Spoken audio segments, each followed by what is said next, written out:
ونستعينه ونستغفره ونؤمن به ونتوكل عليه ونعوذ بالله من شرور أنفسنا ومن سيئات أعمالنا من يهده الله فلا مضل له ومن يضلله فلا هادي له ونشهد أن لا إله إلا الله وحده لا شريك له ونشهد أن سيدنا وشفيعنا ومولانا محمدا عبده ورسوله أما بعد فأعوذ بالله من الشيطان الرجيم بسم الله الرحمن الرحيم يا أيها الناس اتقوا ربكم الذي خلقكم من نفس واحدة وخلق منها زوجها وبث منهما رجالا كثيرا ونساء واتقوا الله الذي تساءلون به والأرحام إن الله كان عليكم رقيبا وقال في موضع آخر يا أيها الذين آمنوا اتقوا الله حق تقاته ولا تموتن إلا وأنتم مسلمون يا أيها الذين آمنوا اتقوا الله وقولوا قولا سديدا يصلح لكم أعمالكم ويغفر لكم ذنوبكم ومن يطع الله ورسوله فقد فاز فوزا عظيما وقال النبي صلى الله عليه وسلم يا معشر الشباب من استطاع منكم الباء فليتزوج ومن لم يستطع فعليه بالصوم فإنه له وجاء وقال في موضع آخر النكاح من سنتي وقال فمن رغب عن سنتي فليس مني بارك الله لنا ولكم في القرآن العظيم ونفعنا وإياكم بالآيات والذكر الحكيم الحمدللہ ابھی ہم سب نے خطبہ نکاح سنا ہے۔ نکاح عبادت ہے،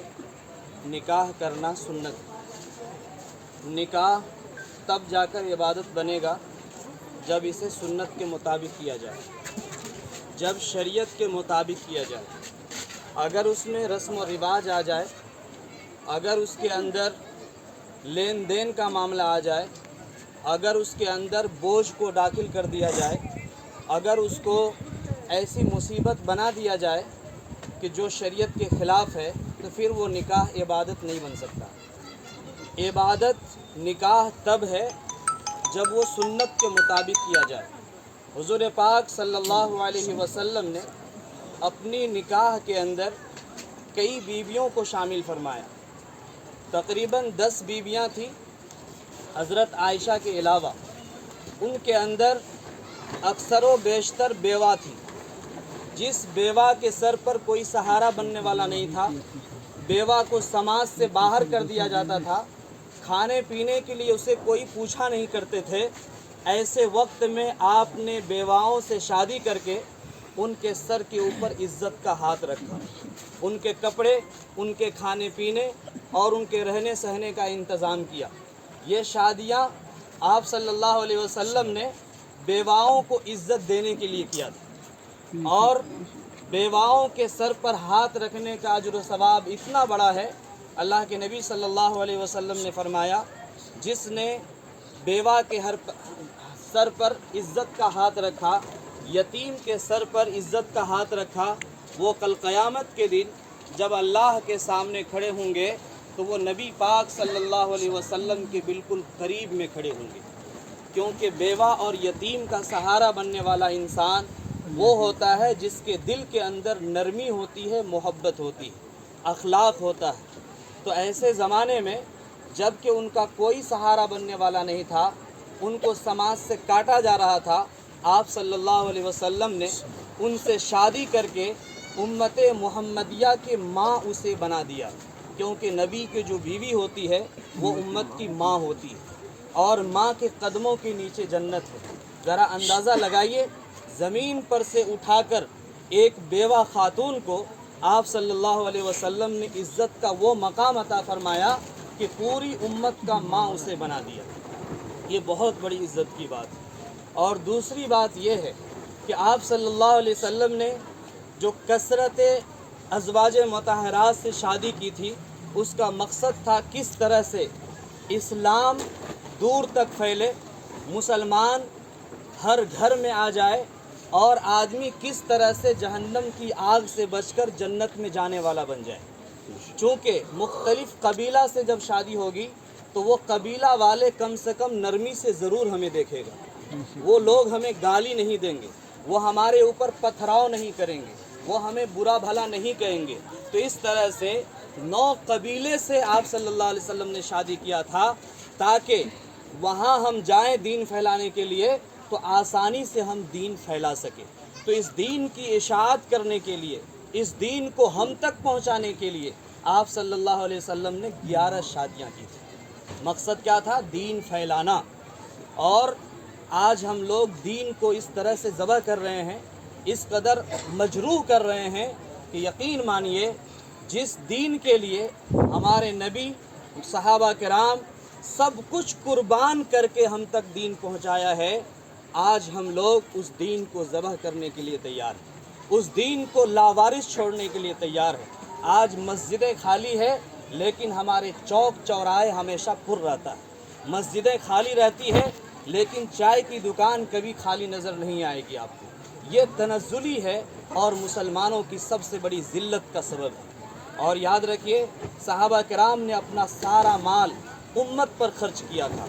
جس کی وجہ سے اللہ تبارک تعالیٰ نے ان کے اندر ایسی فراوانی عطا فرمائی، ایسا برکت عنایت فرمایا کہ آج ہم سب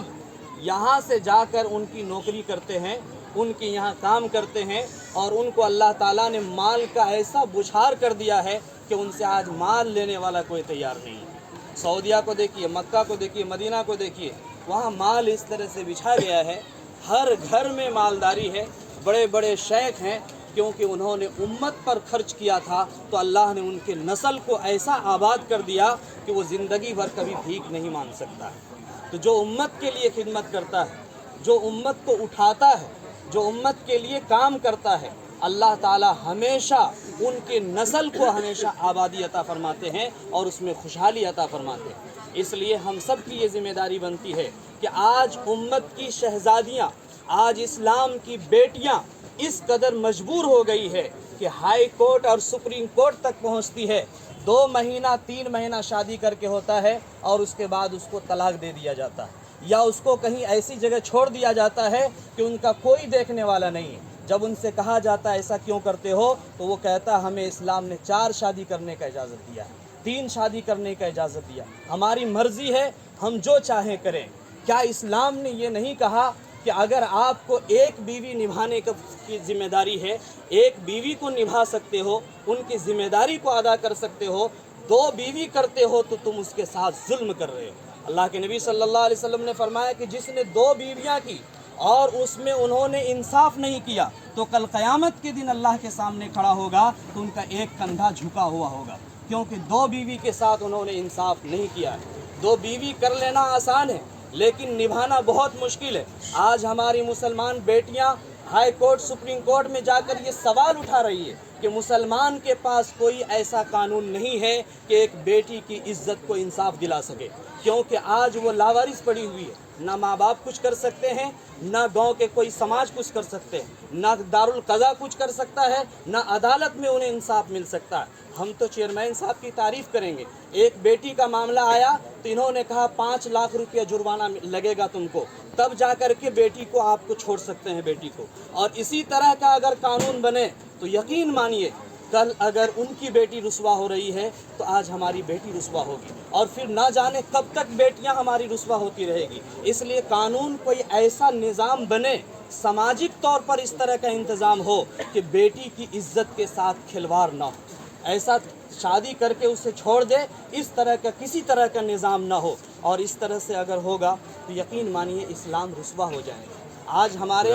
ہائی کورٹ کے جج کہہ رہے ہیں مسلم پرسنل لا بورڈ میں ہمیں کوئی ایسا ضابطہ نہیں ملتا ہے کہ جس کی وجہ سے ہم لڑکا کو ایسا سزا دیں کہ وہ مجبور ہو جائے لڑکی کو رکھنے کے لیے اور ان کے گھر والوں کو مجبور کر دے۔ جج کہتا ہے مسلم پرسنل لا بورڈ میں ایسا کوئی ہمارے پاس ضابطہ نہیں مل رہا ہے، اور اگر ہم اپنے طور پر کرتے ہیں تو طلاق کے قانون کو آپ ماننے کے لیے تیار نہیں ہیں۔ میرے بھائیوں، اسلام نے اتنا آسان ضابطہ نہیں بنایا ہے اسلام نے سماج کو اس کا ذمہ دار بنایا ہے، اس لیے کہا کلکم رائن و کلکم مسئول عن رعیتہ۔ گھر میں اگر کوئی باپ ہے اور ان کے ماتحتی میں جتنے بچے اور بیویاں رہ رہی ہے تو سب کے ذمہ دار ان کا باپ ہے۔ سماج میں اگر کوئی نگراں ہے، اس بستی میں کسی طرح کا کوئی خلفشار ہو رہا ہے تو وہ سماج کا ذمہ دار، ان کا حقدار ہے کہ وہ بہتر سے بہتر اس کا فیصلہ کرے۔ اسلام میں جتنا مضبوط نظام اور ضابطہ بنا ہوا ہے، میرے خیال سے اور کسی مذہب میں اس طرح کا نظام نہیں بنایا، صرف اسے اپنانے کی ضرورت ہے، اس کو اس نظریے سے دیکھنے کی ضرورت ہے۔ اس لیے میرے بھائیوں، آج لڑکیوں کے لیے شادی کرنا بہت مشکل بن گیا ہے۔ ایک شادی میں 5 سے 7 لاکھ، 10 لاکھ اور 20 لاکھ نہ جانے کتنا خرچ ہوتا ہے۔ اگر اس شادی کو آسان کر دیا جائے تو یقین مانیے ہماری نسل کے لیے شادی کرنا بہت آسان ہو جائے گا، اور جتنا ہم مشکل کرتے جائیں گے ہم تو چلے جائیں گے قبر میں، اور ہمارا نام کل قیامت کے دن بغیر لین دین کے شادی کرنے والوں میں نہیں آئے گا، بلکہ لے کر بیٹی کے باپ کو ذبح کر کے، قربانی کر کے، ناجائز طریقے سے پیسے لے کر شادی کرنے والوں میں قیامت کے دن ہمارا نام آئے گا، اور اس دن ہم نہ نبی کو منہ دکھا پائیں گے نہ اللہ کو منہ دکھا پائیں گے۔ جو نبی بیوہ کا سہارا بننے کے لیے 9 شادیاں کی بیواؤں سے، آج ہم اچھے خاصے بیٹیوں کی عزت کے ساتھ کھلواڑ کر رہے ہیں، یہ لین دین کرنے کی وجہ سے۔ اور اس کا نتیجہ یہ ہو رہا ہے کہ 40 سال کی بیٹیاں آج گھر میں بیٹھ کر سسک سسک کر رو رہی ہے، ان سے شادی کرنے والا کوئی نہیں۔ 20 بار مہمان گھر پر آتے ہیں اور 5 لاکھ ان کا ڈیمانڈ پورا نہ کرنے کی وجہ سے ان سے کوئی شادی کرنے کے لیے تیار نہیں ہے۔ آج وہ سولی پر لٹک رہی ہے، کبھی پھانسی پر چڑھ رہی ہے، کبھی وہ زہر کھا کر کے مر رہی ہے، اور پھر کبھی غیر مسلم لڑکوں کے ساتھ وہ بھاگ رہی ہے اور یہ کہہ رہی ہے کہ مسلمان کے گھر میں ہمارے لیے کوئی انصاف نہیں، اور مسلمان کے ذمہ دار ہمارے لیے سوچنے کے لیے کوئی تیار نہیں ہے۔ اس لیے ہر مسلمان ذمہ دار ہے، کل قیامت کے دن اگر اللہ کو حاضر و ناظر جان کر اللہ کو منہ دکھانا ہے تو میں خدا کا واسطہ دے رہا ہوں، یہ قبرستان کے سامنے اپنے بیٹیوں کی اور بیٹوں کی شادی کیجئے تو نرمی کے ساتھ کیجئے، آسانی سے کیجئے، لین دین سے خالی کیجئے۔ آج ہم اگر اس طرح کریں گے تو کل ہماری نسل میں آسانیاں آئے گی، اور یہ بالکل آسانی سے شادی ہوگی، دشواری نہیں ہوگی۔ اللہ تعالی ہم سب کو کہنے سننے سے زیادہ عمل کرنے کی توفیق نصیب فرمائے۔